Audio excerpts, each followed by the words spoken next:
Hola, buenas. Mi nombre es Alba García Suárez y vengo del Instituto Clot del Moro, de Sagunto, y he estado pasando una semana en la Universidad Politécnica de Valencia en el programa Practicum 2012.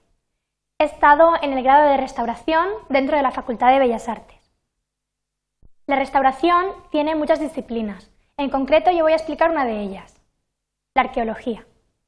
Esta fue la primera disciplina que hicimos, de hecho fue el primer día. Durante este taller hemos practicado 3 de los aspectos de la arqueología: en azulejos, en cerámica y en metal. Empezamos por azulejos. Este es un ejemplo de azulejo que debería ser restaurado.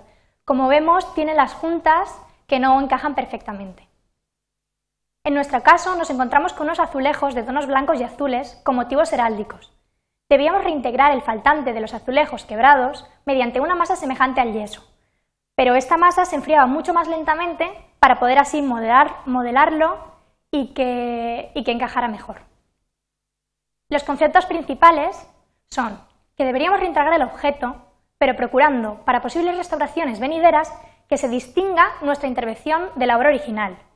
Deberíamos respetar las fases de preparación y reintegración. Además, debemos poner cinta adhesiva en las partes que vamos a reconstruir. Y deberíamos preparar la masilla con el compuesto cerámico y agua hasta que consigamos una consistencia semejante a la de yogur. Una vez así, ya podemos aplicar la masilla a la obra que vamos a restaurar. Aquí vemos un ejemplo de obra que restauramos, como tiene unas fracturas, la masilla que os acabo de decir, de un tono un poco diferente al de la obra original para que siempre se distinga, y esta cinta adhesiva que deberá ser de otro color para que a la hora de poder quitar la cinta adhesiva, una vez se haya secado la masilla, sepamos qué es lo que debemos quitar y qué es lo que no debemos quitar. Ahora vamos a hablar de la cerámica. Aquí vemos unas vasijas de cerámica y en concreto la cerámica arqueológica es la que hemos tratado. Este ha sido el segundo de los aspectos que hemos visto dentro de este taller de la modalidad de arqueología en restauración. En concreto, nuestro objeto de limpieza fueron unos hallazgos de vasijas de barro arqueológicas de las cuales nos contaron la historia de su procedencia. Se trataban de unas vasijas del siglo XVII. Los instrumentos que usamos siempre tenían que ser elementos filosos de precisión, como bisturíes y espátulas, y además de guantes porque la grasilla de los dedos podía manchar la obra original. Además aprendimos un nuevo instrumento muy utilizado en los métodos de restauración, el hisopo, que ahora hablaremos de él. Este instrumento lo usamos para poder limpiar las obras mojándolo con alcohol y reblandeciendo así los materiales o quitando la suciedad que debíamos extraer.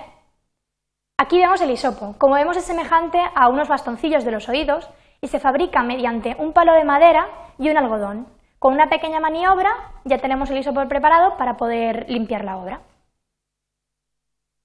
Este fue el primer día de clase, donde la profesora nos explicó qué era lo que íbamos a hacer durante la semana y nos tenía preparado en un papel protector todos los instrumentos. Vemos aquí el alcohol, el algodón, el palo para poder hacer el hisopo, los bisturíes y la espátula. Esta fue una de las obras que tuvimos que intervenir.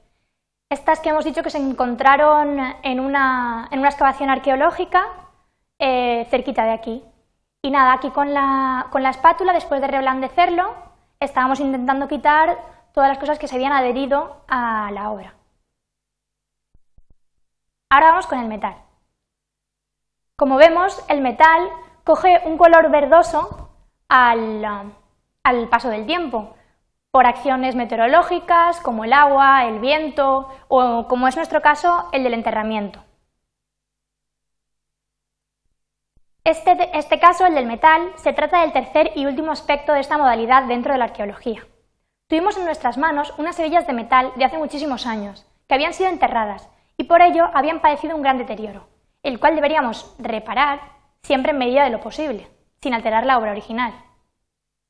Los instrumentos utilizados fueron el hisopo, que ya hemos hablado antes, con el algodón y el palo de madera, la lupa binocular o el microscopio óptico, las dos nos servían para lo mismo, y luego unos instrumentos punzantes que eran propios de la oftalmología. Aquí vemos la lupa binocular, que tuvimos que aprender a usarla. En esta platilla de aquí era donde metíamos el trozo que queríamos ver y debíamos con las ruedecillas, esta rueda de aquí y esta rueda de aquí, combinar el aumento y la lejanía de la lupa para poder así enfocar la obra. Aquí vemos el primer paso, que era reblandecer la obra, aquí vemos la hebilla, con el hisopo mojado en alcohol, y el siguiente paso ya era, con ese pequeño bisturí que vemos aquí, propio de la oftalmología, quitar unos puntos blancos que veíamos solo a través de la lupa binocular. Pues bien, este proyecto ha sido una mezcla de historia, ciencia y arte.